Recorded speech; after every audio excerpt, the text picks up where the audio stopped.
کہتے ہیں عفرت جن سب جنوں کا سردار ہے، جس پر نظر ڈال دے وہ بچ نہیں سکتا۔ تو آئیے کہانی کا آغاز کرتے ہیں۔ گاؤں میں ہر رات ایک عجیب خاموشی چھا جاتی، جیسے ہر آواز کو دبا دیا گیا ہو۔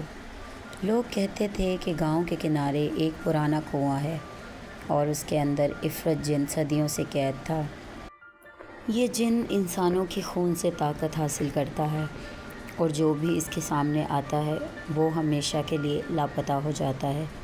ایک نوجوان لڑکا عارف، جسے لوگ بہادر سمجھتے تھے، کنویں کے قریب پہنچا۔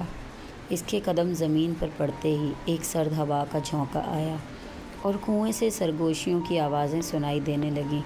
عارف نے کہا، یہ سب کہانیاں ہیں، حقیقت کچھ نہیں۔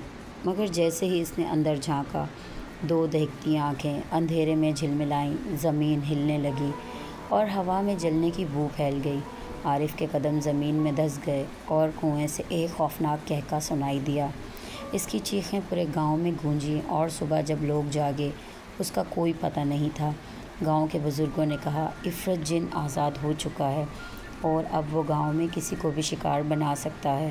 یہ تو شروعات ہے، اندھیرا اور خوف ابھی آنا باقی ہے۔ رات کو کسی کی آنکھوں کے سامنے اچانک ایک کالا سایہ نمودار ہوا اور ایک گہری آواز میں بولا، میں عفرت ہوں اور تم سب میرے ہو۔ گاؤں کی راتیں اور پہلے سے بھی زیادہ خوفناک ہو گئی تھیں۔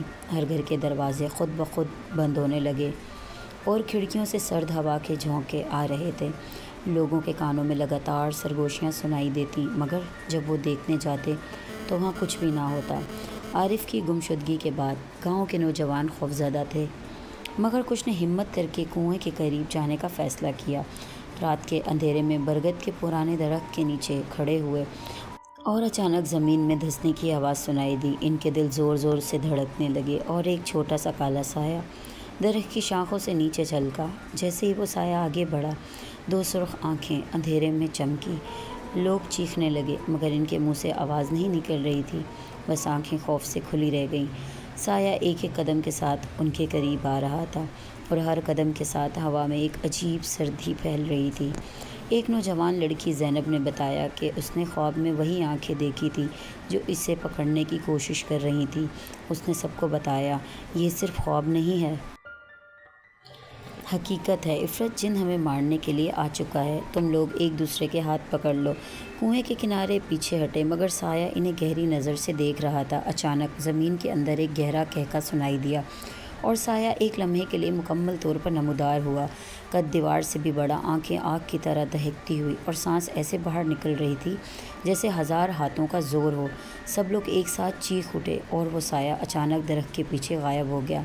صبح کے وقت گاؤں کے بزرگوں نے کہا، یہ عفرت جن کی طاقت بڑھتی جا رہی ہے، جو بھی آج بچا کل وہ بھی اس کا شکار ہو سکتا ہے۔ یہ صرف شروعات ہے، اندھیرا اور خوف آنا بھی باقی ہے۔ رات کو ایک گھر کی کھڑکی کے شیشے پر سرخ آنکھیں چھلکیں اور ایک دھیمی مگر سنجیدہ آواز میں بولا، کل تم سب میری جھلک دیکھو گے۔ گاؤں میں ہر رات عجیب خاموشی چھا گئی تھی، لیکن اسی خاموشی میں کوئی غیر معمولی حرکت ہر گھر کے قریب محسوس ہوتی تھی۔ لوگوں نے کہا کہ وہ سایہ جو درخت کے پیچھے چھپا تھا اور دیواروں پر نظر آ رہا ہے، یہ سایہ صرف اندھیروں میں نمودار ہوتا ہے اور دیکھنے والے کے دل میں ایک خوف پیدا کر دیتا ہے۔ عارف کی گمشدگی کے بعد نوجوان گروہ نے فیصلہ کیا کہ اب خاموش نہیں رہیں گے۔ رات کو وہ سب گاؤں کے کنارے جمع ہوئے اور برگد کے درخت کے پاس گئے۔ زمین کے اندر سے دھسنے کی آوازیں سنائی دیں اور ہوا میں خون کی ہلکی بو پھیل گئی۔ سایہ دیوار پر نمودار ہوا، اتنا بڑا لگ رہا تھا جیسے پوری دیوار حرکت کر رہی ہو۔ دو سرخ آنکھیں دہکتی ہوئی اور ایک دھیمی ہنسی سنائی دی جو کانوں میں گھس کر روح کو لرزانے لگی۔ لوگ ایک دوسرے کے ہاتھ پکڑ کر پیچھے ہٹے، لیکن سایہ ایک لمحے میں سامنے آ گیا۔ ایک بچہ چیخ کر بولا، میں دیکھ رہا ہوں، وہ مجھے پکڑنے والا ہے۔ سایہ اس کی طرف بڑھا اور زمین ہلنے لگی۔ لوگ خود کو زمین سے جکڑے رکھ کر خوفزدہ ہو گئے۔ اچانک سایہ درخت کے اوپر سے غائب ہو گیا، لیکن دیوار پر خون کے نشانات اور ناخن کے نشان لگے ہوئے تھے۔ صبح کے وقت بزرگوں نے کہا، یہ عفرت جن صرف شروع ہوا ہے، جو بھی آج بچا کل اس کے سامنے ہوگا۔ یہ سایہ ہمیشہ ہمارے قریب ہے، چاہے ہم اسے نہ دیکھیں۔ گاؤں کی راتیں اب مکمل طور پر خوف کی لپٹ میں تھیں۔ ہر گھر کے اندر ایک سردی چھا گئی اور ہر دروازے کے پیچھے کچھ حرکت محسوس ہوتی۔